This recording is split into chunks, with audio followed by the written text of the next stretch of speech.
So getting into part 2 of our coverage of the Marvel Zombie story, what we're told here is that at some point, Ultimate Reed had been contacted by an alternate reality version of himself who had intended to bring together the brightest minds in the multiverse for an unknown mission.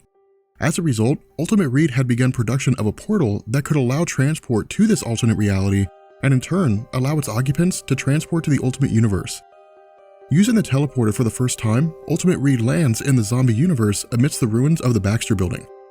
Traveling through the streets and finding the world virtually devoid of all life, Reed comes face to face with the zombified versions of himself and the rest of the Fantastic Four. Because the situation proves to be overwhelming and Ultimate Reed is very naive relative to his other self, he doesn't quite grasp the nature of the situation and that he was lured here because the zombies had simply run out of food. Fleeing for his life but coming face to face with the various other zombies within the zombie universe, the group is as much intrigued by Reed as they are interested in consuming him for a couple of reasons. The first is that they initially don't know he teleported there from another dimension, leading them to believe that there may be a supply of humans still in existence on the planet even after most were presumably teleported away by Dr. Doom. The second reason is because he looks exactly like Reed from the zombie universe, albeit younger, which leads the group to realize that he is from an alternate reality, meaning the opportunity exists for them to leave this universe in the pursuit of new food. However, in the midst of their curiosity and presumed intention of consuming Reed, the group is suddenly set upon by a ton of vehicles. Fleeing from the scene while some are killed, Reed is met by the arrival of Magneto, the last surviving superpowered being on the face of the Earth.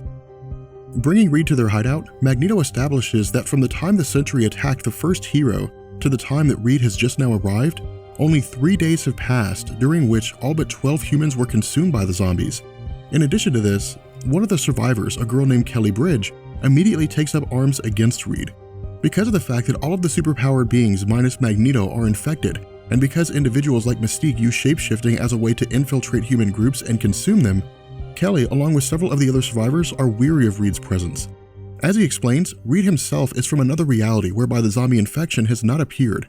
While Magneto considers this to be a problem due to the fact that the zombies have a way out of this reality and into a new one, at the same time, the possibility exists that they can escape this universe and take refuge in another one. However, before they can leave, the group is attacked by Thor and the Avengers, who track them using Wolverine's ability to pick up scents. Using his powers over magnetism, Magneto throws a train at the group, allowing himself, the humans, and Reed an opportunity to escape. And so rather than finding refuge, once they get outside, the group is met with a host of zombified heroes and villains, including Elektra, Beast, Storm, and Black Bolt of the Inhumans. And so in the midst of attacking the group, the various zombies suddenly begin writhing in agony, with Hank Pym declaring that he's been blinded, along with all of the other zombies. Making their presence known, it's revealed that Susan Storm, Ben Grimm, and Johnny had used the portal from the Ultimate Universe to arrive in this reality, with Susan having used her power to create force fields in the zombies' eyes, causing them to go blind. Using this opportunity to escape, the remaining 4 or 5 humans who survived the attack, as well as the Fantastic Four, prepare to leave by way of the teleporter. And while Magneto is offered the opportunity to leave as well, he decides to stay due to the fact that someone needs to remain behind to destroy the teleporter and ensure that the zombies are unable to rebuild it and make their way back through. Now at this point, the story picks up with the actual 5-part Marvel Zombies event.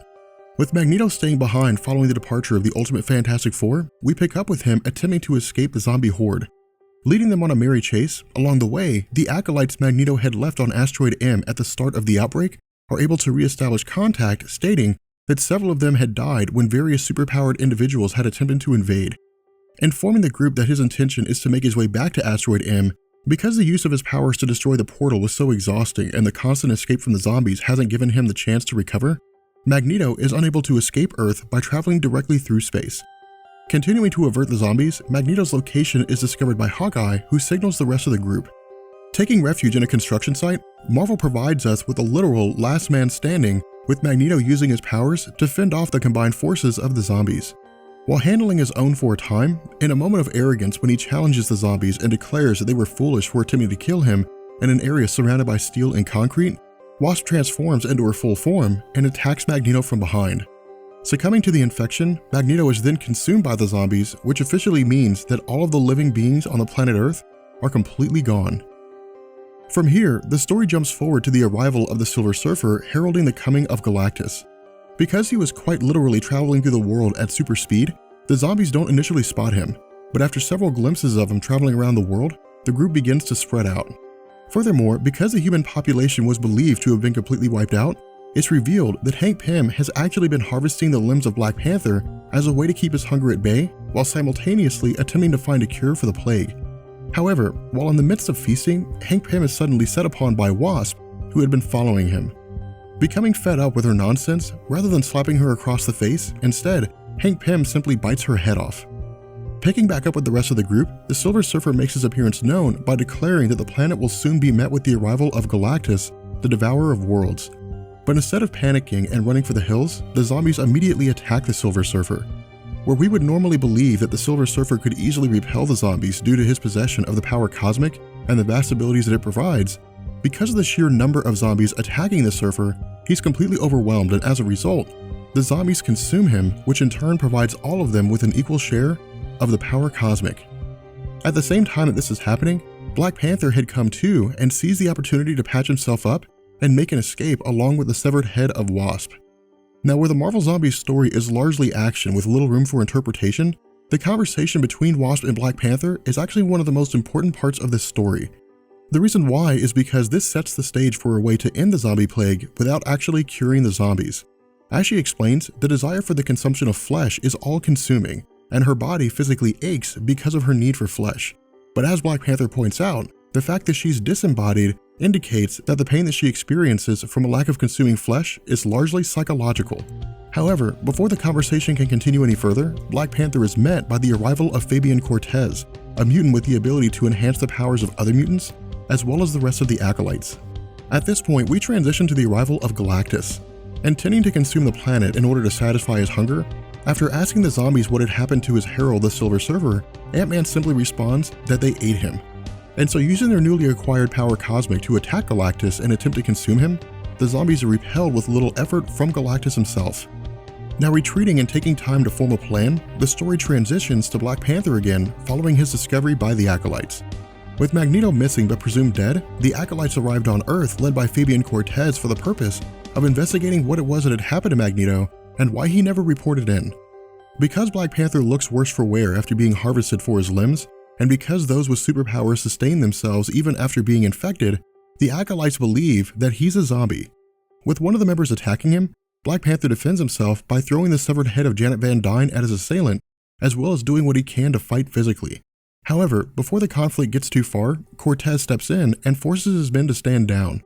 Now, this is in stark contrast to the Fabian Cortez of the normal Marvel continuity, in that to Fabian, Black Panther and the acolytes represent what's left of humanity. Because of this, if they are to survive, they have to work together instead of fighting, and that the demise that his fellow members met with was a result of their own actions, with Black Panther simply fighting to protect himself. Now, transitioning back to the zombies, we learn that following their retreat from Galactus, Ant-Man and several others had left for several days in an effort to find a way to defeat Galactus and consume him. In addition, what Marvel does here is provide us with a little insight into the zombies themselves and how they function in this new world. According to Spider-Man, when he's asked by Luke Cage why he continues to wear his mask despite everything that's going on, Peter replies that after eating his Aunt and Mary Jane, he can't bear to look at himself in the mirror. Now, what this does is set the early stage for the events that we'll see in Marvel Zombies 2, which will see a civil war among the various characters. But it also tells us that despite everything that's happened, the zombification of Peter and the others hasn't really destroyed who they are. Instead, it allows them to maintain their overall identities while simultaneously driving them to consume flesh. And so with Wolverine arriving and informing the two that Ant-Man, Reed, and the others have returned, we learn that during the days in which they were hiding out and in order to satisfy their hunger for flesh, the group has quite literally been digging into their own stomachs, pulling out the digested remains of the Silver Surfer, and re-eating them. Furthermore, the reason for Ant-Man and the others leaving was to gather vibranium from Wakanda, some unidentified materials from Castle Doom and the Baxter Building, as well as several crystals from Doctor Strange's Sanctum Sanctorum. While we don't initially know what these were for, the reason for acquiring these items becomes apparent when the group assembles them into a device that I don't recognize, and attacked Galactus with it. However, because the actions of Galactus assembling the World Destroyer device has drawn the attention of multiple zombified heroes and villains, a battle breaks out between the group over Ant-Man's team putting in the work to defeat Galactus versus the heroes who have arrived and laid claim to it. Descending into a miniature civil war, what Marvel's doing here is basically thinning out the herd as a way to scale down on the focal characters of the story. As an example, while Eddie Brock is still in possession of the Venom symbiote, As he explains, after being infected by the zombie virus, the symbiote itself is dying and seems to have been biologically incompatible with Eddie following his infection. Where Marvel leaves this a little ambiguous, the overall theme is that Eddie Brock ends up dying after being attacked by Spider-Man. And so while the battle is relatively short-lived, in the end, Ant-Man states that consuming Galactus is more important than fighting the other zombies. As a result, the group uses the power Cosmic to kill the remainder of the zombies and turn their attention to consuming Galactus. Now at this point, the story jumps forward by 5 years. With Black Panther and the Acolytes returning, Marvel drops a massive bomb in the form of Wasp. As the group travels throughout the planet, we learn that at some point during this 5-year period, Ant-Man zombies had left the Earth after consuming Galactus.